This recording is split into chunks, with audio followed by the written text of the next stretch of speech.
नमस्कार आदाब। आइए रूबरू कराते हैं सबसे अहम सबसे बड़ी खबर से। हम आपको बता दें, माह मुहर्रम की शुरुआत होने वाली है और माह मुहर्रम की पहली तारीख से मजलिसों का सिलसिला शुरू हो जाएगा। ऐतिहासिक कस्बा जानसठ के अंदर भी अज़ादारी मशहूर है और यहाँ पर शांतिपूर्ण संपन्न हो मुहर्रम का, इसलिए मुहर्रम के लिए आज शांति समिति की बैठक का आयोजन कोतवाली प्रांगण में किया गया। शिया समुदाय के साथ विभिन्न वर्गों के प्रतिनिधियों को यहां पर बुलाया गया। डीएसपी शकील अहमद, उप जिलाधिकारी अभिषेक कुमार द्वारा यहां पर मीटिंग ली गई और साफ कर दिया गया है कि कोई नई परंपरा तो पढ़ने नहीं दी जाएगी, लेकिन 2019 से पहले जो भी परंपरा मुहर्रम की यहाँ पर रहती है उसे बरकरार रखा जाएगा। जिस प्रकार पहले से मुहर्रम जानसठ के अंदर होते चले आए हैं, उस प्रकार मुहर्रम का जुलूस भी निकलेगा, मजलिसें भी होंगी, लेकिन कोई नई परंपरा नहीं डाली जाएगी। आप देख सकते हो तस्वीरें। अब्बास अली खां के अलावा दूसरे जो शिया समुदाय के प्रतिनिधि थे या दूसरे प्रतिनिधि थे, उन्होंने भी अपने विचार रखे और साफ सफाई का विशेष मांग की। इसके साथ साथ किसी भी रूप में आज़ादारी में कोई विघ्न न पड़े, ऐसे विचार भी एक दूसरे ने साझा किए। लेकिन सबसे बड़ी बात, हिंदू मुस्लिम एकता का प्रतीक रहता है जानसठ का मुहर्रम भी और सभी यहाँ पर पर्व, क्योंकि मुहर्रम एक गम का इजहार किया जाता है और इमाम हुसैन की याद में यहाँ पर जुलूस निकाले जाते हैं। तो हज़रत इमाम हुसैन को पुरसा देने के लिए जो जुलूस निकाले जाएंगे, गम का माहौल होगा, मातम किए जाएंगे, उस परंपरा को बरकरार रखा जाएगा। सब ने आज यहाँ पर साझा किया, एक दूसरे को सहयोग करने की बात भी कही है। सीधा रुख कराते हैं डीएसपी शकील अहमद से।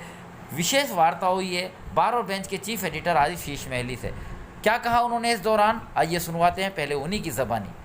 मुहर्रम को लेकर जहां और एक दिशा निर्देश पूरे प्रदेश के मुख्यमंत्री योगी आदित्यनाथ द्वारा भी दिए गए थे, वहीं विगत दिवस भी जिलाधिकारी द्वारा शांति समिति की बैठक की गई थी। इसी दौरान सीधा जुड़ेंगे डीएसपी शकील अहमद, जिन्होंने भी आज जानसठ के अंदर शांति समिति की बैठक ली है। सर, आज शांति समिति की बैठक मुहर्रम को लेकर हुई है, क्या दिशा निर्देश दिए गए? आगामी त्यौहार मुहर्रम के दृष्टिगत पीस कमेटी की मीटिंग आज थाना जानसठ में बुलाई गई थी। शासन से प्राप्त मुहर्रम को सकुशल संपन्न कराने के लिए जो भी दिशा निर्देश दिए गए थे, उन दिशा निर्देशों से सभी को अवगत कराया गया है।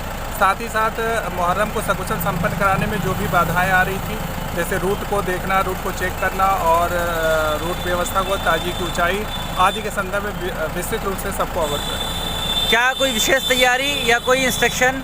सभी विशेष निर्देश जो भी प्राप्त हुए हैं सभी से अवगत कराया गया। उसी निर्देशों के आधार पर इस त्यौहार को सकुशल संपन्न कराया। क्या कहीं कोई संवेदनशील तो नहीं है मामला? संवेदनशील ही, हर त्यौहार संवेदनशील ही होता है। हम उस संवेदनशीलता के दृष्टिगत रखते हुए इस त्यौहार को भी सकुशल संपन्न कराएंगे। बहुत बहुत धन्यवाद। अभी आपने सुना, अभी आपने देखा, ये थे शकील अहमद साहब डीएसपी जानसठ, जिन्होंने भी कहा है कि भले ही संवेदनशील कहीं भी कोई मामला आता है, लेकिन पुलिस के लिए चुनौती होता है और पुलिस सबके सहयोग से शांतिपूर्ण संपन्न करा रही है सभी त्यौहार। इसके साथ साथ उन्होंने कहा है कि मुहर्रम का त्यौहार भी शांतिपूर्ण संपन्न कराया जाएगा। यही है कि जो भी समस्या बीच में अगर कोई आ रही है तो वो डिस्कस हो जाए, ताकि उसको समय रहते हम लोग उसका जो है सोल्यूशन निकाल सकें। अभी एसडीएम साहब भी आ रहे हैं, ठीक है। तो सबसे पहले तो ये देख लीजिए कि हम लोग 2019 के बाद फर्स्ट टाइम है कि ये अपना, जैसे पहले से हम लोग इस त्यौहार को मनाते आ रहे थे, वो इस बार 2022 में फिर से वैसे ही सब कुछ है, इस पर कोई भी पाबंदी नहीं है। तो जो भी परंपरागत तरीका रहा है 2019 से पहले, ठीक है, 2019, 18, 17, 16, ठीक है, वही परंपरागत तरीका इस बार हो, ठीक है। जैसे भी मजलिस होती रही है, जैसे भी जुलूस का जो रूट है, ठीक है, जितनी हाइट के ताजिए हैं, ठीक है, रूट का अभी बात करेंगे कि रूट जो भी जुलूस निकलता है, उन्होंने साफ कहा है कि जो भी रूट निर्धारित है उसी रूट पर जुलूस निकाला जाएगा और कोई नई परंपरा नहीं होगी। लेकिन जो परंपरागत रूप से जुलूस और मुहर्रम जानसठ के अंदर मनाए जाते हैं, क्षेत्र के अंदर मनाए जाते हैं, उसमें कोई तब्दीली नहीं की जाएगी। इस दौरान विभिन्न गांवों के ग्राम प्रधान यहाँ पर मौजूद थे।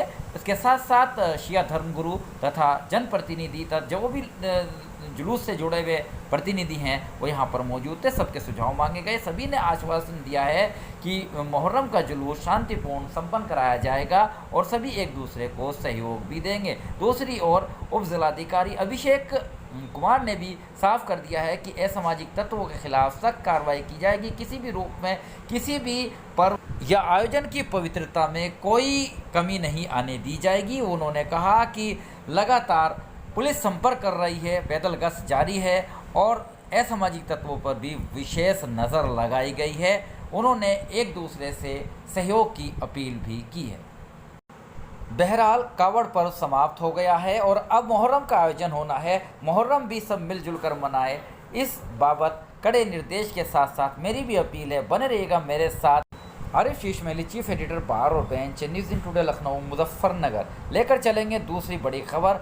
आज एक वीडियो बड़ा तेज़ी से वायरल हो रहा है, जब आज MP MLA कोर्ट में उत्तर प्रदेश के पूर्व कैबिनेट मंत्री, समाजवादी पार्टी के कद्दावर नेता आज़म खान पेश होने के लिए आए थे। तो पत्रकारों से उन्होंने क्या कहा, पत्रकारों के जवाब में क्या बोले आज़म खान, आइए सुने इस वीडियो को, जो कि पत्रकारों के समक्ष उन्होंने वार्ता करते हुए कहा। भाई है कब समाजवादी पार्टी ने सब ठेके ले रखे हैं। श्रीलंका में है समाजवादी पार्टी, वोट तो सबसे ज्यादा समाजवादी पार्टी को मिला विपक्ष के तौर पर। यार सरकार तो नहीं बनी दोस्त, हैं? जो जीता वो सिकंदर, तो सिकंदर तो हम हुए नहीं, बंदर हो गए। देखो, कभी रामपुर कोर्ट में, कभी मुरादाबाद में, कभी बम्बई में, कभी लखनऊ में, कभी फिरोजाबाद में, मदारी के बंदर हो गए हम। लुलू वाले बयान पर आपके पिछली बार तमाम उसमें ऐड चल रहा है, इस बार पैसे सर अब तो आपकी मिमिक्री होनी शुरू हो गई है। देखिए वो लोग जो उसमें अरबी वो बना रहे हैं, अरबी का लफ्ज है, कुरान का लफ्ज है लुलू। अच्छा, कुरान के बारे में कितना जानते हैं आप? मुझे पढ़ाइए किसी दिन। हैं? कुरान के खुद मतलब क्या है? लफ्ज़ कुरान के हिकमत के, वो तो किताब हिकमत है। कुरान का मतलब बताइए। किताब दीन भी है, किताब हिकमत भी है। और देखिए, शब्द ये नहीं है जो आप इस्तेमाल कर रहे हैं या जो मैंने इस्तेमाल किया। शब्द अरबी में पढ़ेंगे आप तो ये शब्द नहीं है।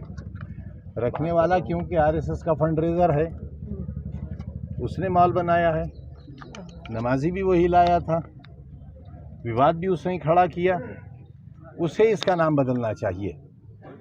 लेकिन क्योंकि वो नाम नहीं बदलेगा, वो कमा रहा है इस नाम से, वो अपने गरेबान में मुंह डाले और फिर वो जवाब दे, हमसे जवाब न लिया जाए।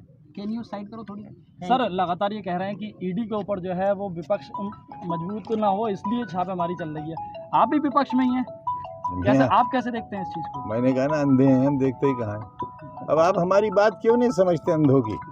हाँ, सूरदास नहीं है, हालात के अंधे हैं, हम भी तो ईडी भुगत रहे हैं। तो क्या आपको भी ये लगता है कि भाजपा करवा रही है ये सब? मुझे क्यों लगता? मुझे क्यों लगता? विपक्ष इस बात को कह रहा था और आप कह रहे हैं कि हम इस चीज़ को देखते ही नहीं।